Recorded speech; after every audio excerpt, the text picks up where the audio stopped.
Assalamualaikum warahmatullahi wabarakatuh. Alhamdulillahirabbil alamin. Allahumma sholli ala Muhammad wa ali Muhammad. Apa kabar anak-anakku yang ibu cintai dan ibu sayangi? Semoga kalian dalam keadaan sehat walafiat. Bertemu lagi di pelajaran kita pendidikan agama Islam dengan materi lebih dekat kepada Allah dengan mengamalkan sholat sunnah. Anak-anakku, mungkin kalian sudah biasa melaksanakan sholat sunnah. Nah, untuk itu kita akan lebih menjelaskan supaya kalian lebih memahami tentang tata caranya. Ada 3 macam sholat sunnah dilihat dari segi pelaksanaannya. Kemudian juga nanti kita akan menjelaskan tentang macam-macam dan ketentuan dari ketiga sholat sunnah ini. Kemudian tata caranya dan apa hikmah dibalik pelaksanaan sholat sunnah itu. Nah, anak-anakku, mari kita simak materi penjelasan selanjutnya. Sholat sunnah berjamaah dan munfarid. Sholat sunnah merupakan sholat tambahan yang penting untuk diperhatikan kedudukannya, selanjutnya untuk dilaksanakan semampunya. Jadi sholat sunnah itu hukumnya sunnah. Jadi dia boleh dikerjakan mendapat amal, jika dikerjakan mendapat pahala, jika tidak dikerjakan tidak mendapat dosa. Tapi dia ibarat menambal kebaikan-kebaikan kita, menambahkan kebaikan-kebaikan dari kewajiban-kewajiban yang mungkin dilaksanakan secara tidak sempurna. Jadi ibarat kain yang sobek, itu bisa menambal kebaikan-kebaikan kita. Kemudian, jadi sholat sunnah adalah sholat sunnah yang dilaksanakan selain sholat wajib 5 waktu. Tapi sholat sunnah ini adalah sholat yang biasa dicontohkan oleh Rasulullah Shallallahu Alaihi Wasallam. Apa tujuannya? Bertujuan untuk mendekatkan diri kepada Allah serta untuk mendapatkan pahala. Jadi itulah pengertian tentang sholat sunnah. Selanjutnya, macam-macam sholat sunnah berdasarkan dari segi pelaksanaannya. Sholat sunnah ada yang dilaksanakan berjamaah dan ada pula yang dilaksanakan secara sendiri. Sholat sunnah berjamaah, sholat sunnah yang dilakukan secara berjamaah, salah satunya menjadi imam dan lainnya sebagai makmum. Sholat sunnah sendiri atau munfarid, sholat yang dilakukan secara sendiri-sendiri. Ada pula sholat yang bisa dilakukan secara berjamaah dan sendiri. Yang mana itu? Silahkan simak penjelasan selanjutnya. Sholat sunnah berjamaah. Yang pertama, sholat idain atau sholat 2 Idul Fitri. Yang kedua, sholat istisqa atau sholat meminta hujan. Yang ketiga, sholat khusuf. Yang keempat, sholat khusuf atau sholat gerhana matahari. 5, sholat tarawih. 6, sholat witir. Kemudian, yang mana sholat sunnah yang dilaksanakan secara sendiri? Yang pertama, sholat rawatib. Nanti apa itu sholat rawatib? Nanti kita jelaskan ya. Kemudian sholat tahiyatul masjid, sholat istikharah, sholat tasbih, sholat hajat, sholat duha, sholat malam atau tahajud, sholat sunnah, wudhu, sholat taubat. Nah, itu macam-macam sholat berjamaah dan sholat munfarid. Yang mana sholat sunnah yang bisa dikerjakan secara berjamaah dan bisa dikerjakan sendiri, atau hanya bisa dilaksanakan secara bersamaan dan hanya bisa dilaksanakan secara sendiri. Ada beberapa sholat sunnah yang sebaiknya dilakukan secara berjamaah, yaitu sholat Idul Fitri dan Idul Adha, sholat istisqa, sholat khusuf atau gerhana matahari, dan sholat khusuf atau gerhana bulan. Jadi sholat sunnah hari raya atau sholat Idul Fitri itu hukumnya sunnah muakkad bagi laki-laki dan perempuan, baik yang bermukim atau musafir. Jadi kalau tidak ada hal yang sangat mendesak untuk tidak sholatlah. Apalagi kalau hanya karena kesiangan, karena tadi malam habis takbiran larut malam, ya diupayakanlah bagaimana caranya di dalam hati kita ini sholat ini adalah sangat istimewa, sehingga begitu kita bangun habis puasa untuk sholat Idul Fitri, segeralah pergi sholat Id, segeralah ke masjid, jangan berlama-lama lagi di rumah setelah selesai sholat subuh, selesai mandi, selesai berganti pakaian. Sholat hari raya ada dua, yaitu sholat Idul Fitri tanggal 1 Syawal dan sholat Idul Adha dilaksanakan pada tanggal 10 Zulhijjah. Waktu sholat Id dimulai dari terbit matahari sampai matahari mulai condong ke arah. Cara melaksanakan sholat Idul Fitri dan Idul Adha: mengerjakan 2 rakaat sholat sunnah tahiyatul masjid jika sholat idain dilakukan di masjid, melafadzkan niat sholat idain. Untuk sholat Idul Fitri niatnya usolli sunnatal Idul Fitri raka'ataini ma'muman. Untuk sholat Idul Adha niatnya usolli sunnatal Idul Adha raka'ataini ma'muman atau imaman jika kita imam lillahi ta'ala. Pada rakaat pertama sesudah niat takbiratul ihram dan doa iftitah, kemudian membaca takbir 7 kali. Disunnahkan membaca subhanallah walhamdulillah wala ilaha illallah wallahu akbar setiap kali takbir, kemudian membaca Fatihah dan surah. Jadi pada rakaat kedua membaca takbir 5 kali, disunnahkan membaca tasbih setiap kali takbir, kemudian Al-Fatihah dan surah. Tasbihnya tetap subhanallah walhamdulillah wala ilaha illallah wallahu akbar, cuma jumlahnya yang berbeda. Kemudian sholat Id dilakukan sebagaimana sholat sunnah lainnya. Khutbah 2 kali dilakukan setelah sholat Id. Khutbah pertama membaca 9 takbir dan khutbah kedua membaca 7 takbir. Itulah tentang tata cara sholat Idul Fitri dan Idul Adha. Nah, anak-anakku, selanjutnya ini ada kisah atau cerita tentang mereka yang sedang menyambut Lebaran Idul Fitri. Selanjutnya, sholat minta hujan atau sholat istisqa.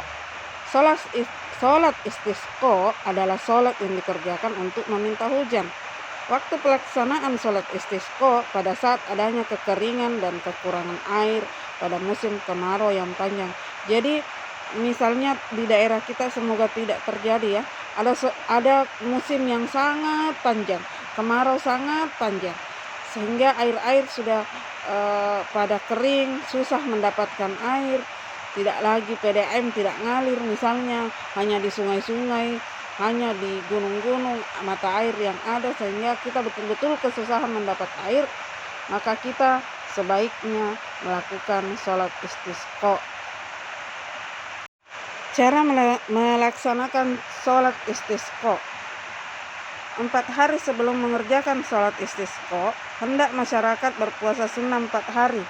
Jadi disunnahkan berpuasa 4 hari sebelum sholat istisqa dilaksanakan. Nah, pada hari keempat ketika kita masih sedang berpuasa, masyarakat berkumpul di tanah lapang atau di tanah atau di tempat yang sudah ditentukan untuk melaksanakan sholat, kemudian dan mengenakan pakaian seadanya yang bisa dipakai.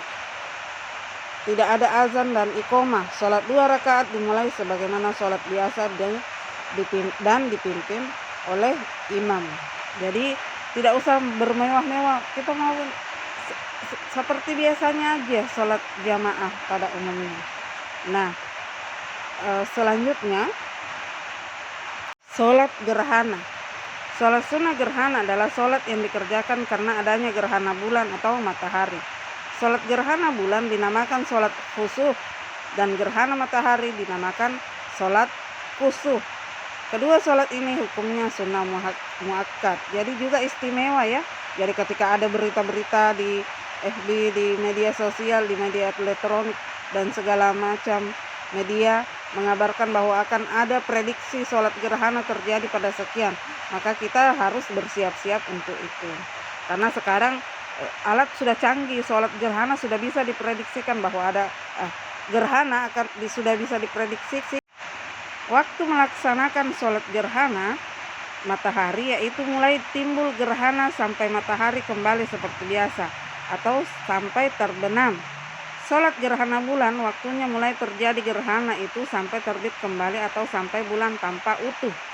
Jadi begitu cara melaksanakan sholat gerhana. Sholat 2 rakaat dilakukan tidak seperti sholat biasa. Pada rakaat pertama, setelah takbiratul ihram, membaca surah yang panjang, kemudian ruku dan i'tidal. Setelah i'tidal, tidak langsung sujud, melainkan membaca surah Al-Fatihah dan surah yang lebih pendek, kemudian ruku, i'tidal yang kedua, lalu sujud sebagaimana biasa. Jadi begitu. Ada di tengah i'tidal itu ada, setelah i'tidal itu ada membaca surah lagi.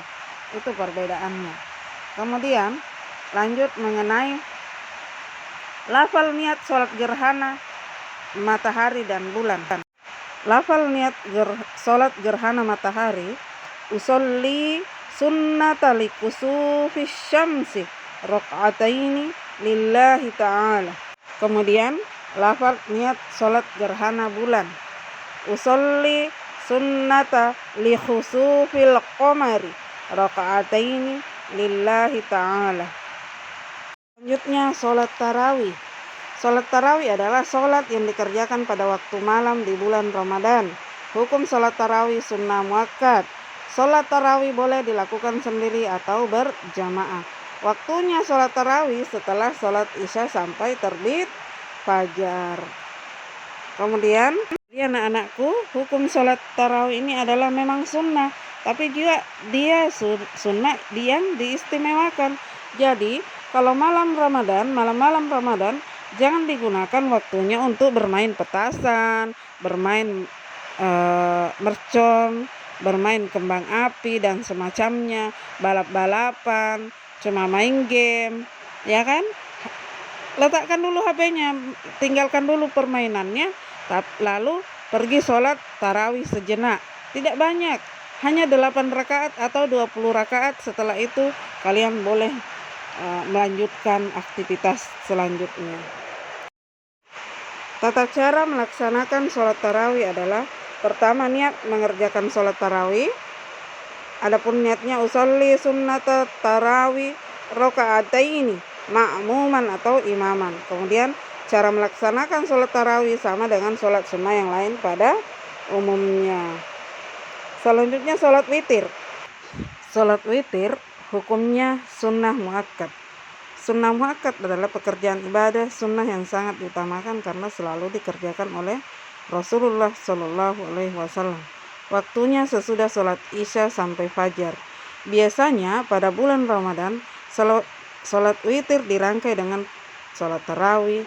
Bilangan rakaat boleh 1, 3, 5, 7 sampai 11 rakaat. Adapun tata cara sholat witir, yang pertama, waktunya pada malam hari setelah sholat isya pada bulan Ramadan setelah sholat tarawih. Kedua, dilaksanakan secara berjamaah atau sendiri atau munfarid. 3, jumlah rakaatnya ganjil. Dan keempat, dalam pelaksanaannya ada 2 macam niat, ini niat untuk sholat 2 rakaat dan ditutup dengan niat untuk sholat 1 rakaat. Jadi membacanya juga surah-surah seperti biasanya yang kita baca. Berniat sholat witir 2 atau 1 rakaat. Usolli sunnatal witri rakaataini ma'muman lillahi ta'ala. Itu jika kita jadi makmum. Selanjutnya sholat sunnah munfarid. Sholat sunnah munfarid adalah sholat sunnah yang cara mengerjakannya tidak disunnahkan dilakukan dengan berjamaah. Sholat sunnah tersebut adalah sholat rawatib, sholat tahiyatul masjid, sholat istikharah, sholat tasbih, sholat hajat, sholat duha, dan sholat tahajud. Sholat sunnah munfarid pertama, sholat rawatib. Sholat rawatib adalah sholat sunnah yang dilakukan sebelum dan sesudah sholat fardu.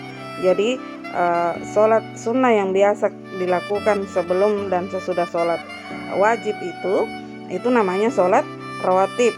Sholat sunnah rawatib terbagi 2 lagi, yaitu sholat muakkad dan gairu muakkad. Sholat muakkad adalah sholat yang dianjurkan atau sangat dianjurkan. Kalau gair muakkad tidak terlalu dianjurkan. Sholat rawatib gair muakkad, sholat sunnah yang dianjurkan, namun Rasulullah tidak selalu mengerjakan. Cara mengerjakan sholat rawatib sama dengan sholat seperti biasa, yang membedakan hanya niat. Sholat sunnah rawatib muakkad itu adalah 2 rakaat sebelum subuh, 2 rakaat sebelum zuhur, 2 rakaat sesudah zuhur, 2 rakaat sesudah maghrib, 2 rakaat sesudah isya. Kemudian sholat sunnah gair muakkad yang tidak begitu dianjurkan. Yang pertama 2 rakaat sebelum zuhur, 2 rakaat sesudah zuhur, 4 rakaat sebelum asar, 2 rakaat sebelum maghrib, 2 rakaat sebelum isya. Tapi jika dilaksanakan tetap keduanya mendapat pahala. Cuma ada yang namanya satu dianjurkan dan tidak begitu dianjurkan. Selanjutnya sholat duha. Sholat sunnah yang dilakukan mulai matahari setinggi ombak atau kurang lebih di pukul 7 sampai tergelincir matahari. Jumlah rakaat sholat sunnah adalah setiap 2 rakaat salam. Lalu jika mau ditambah boleh selanjutnya ditambah 2 rakaat sampai mencapai 12 rakaat. Selanjutnya sholat tahajud. Selanjutnya sholat tahajud. Sholat sunnah tahajud adalah sholat yang dilaksanakan sebelum matahari terbit atau dilaksanakan dini hari. Sholat sunnah tahajud dilakukan minimal 2 rakaat dan tidak ditentukan banyak rakaatnya. Sholat tahajud sangat dianjurkan dan memiliki keutamaan yang besar karena Rasulullah SAW mengerjakan sholat ini. Tentang macam-macam sholat sunnah. Selanjutnya, apa sih hikmah melaksanakan sholat sunnah? Yang pertama, sarana mendekatkan diri kepada Allah Subhanahu wa Ta'ala. Jadi bukan hanya lewat sholat wajib kita bisa mendekati Allah, kita juga mendekati Allah melalui sholat-sholat sunnah lainnya, penolong dalam segala urusan penting ya. Kemudian menambal kekurangan yang mungkin terdapat pada sholat fardu. Salat adalah sebaik-baik amal, dihapuskan dosa dan ditinggikan derajat. Jadi kenapa salat sunnah itu dikatakan sebagai penolong? Karena misalnya salat istisqa, salat tahajud, salat istikharah dan semacamnya itu kan tempat kita meminta petunjuk. Selanjutnya, apa sih implementasi dari pemahaman salat sunnah berjamaah dan munfarid ini dalam kehidupan sehari-hari? Yang pertama, memunculkan sikap kebersamaan dan peduli sosial. Karena kita rajin sholat berjamaah, akhirnya rasa solidaritas itu muncul kepada sesama jamaah. Yang kedua, memunculkan sikap demokratis. Dan yang ketiga, memunculkan sikap disiplin. Jadi orang-orang yang disiplin untuk sholat, rajin sholat sesuai dengan waktunya, maka orang-orang ini akan menjadi lebih disiplin dan lebih demokratis ya. Semoga kita termasuk di dalamnya. Nah, anak-anakku, demikianlah, tidak semua sholat berjamaah atau sholat sunnah di sini kita jelaskan ya, karena keterbatasan waktu. Masih banyak sholat sunnah lainnya yang bisa dikerjakan. Selanjutnya, cermati rangkuman berikut ini. Demikianlah apa yang Ibu bisa sampaikan pada kesempatan ini. Ibu mohon maaf jika ada yang Ibu sampaikan tidak sesuai dengan apa yang kalian ketahui. Itu pasti datangnya dari kesalahan Ibu sendiri. Ibu mohon maaf. Ibu akhiri, billahi taufiq wal hidayah. Wassalamualaikum warahmatullahi wabarakatuh.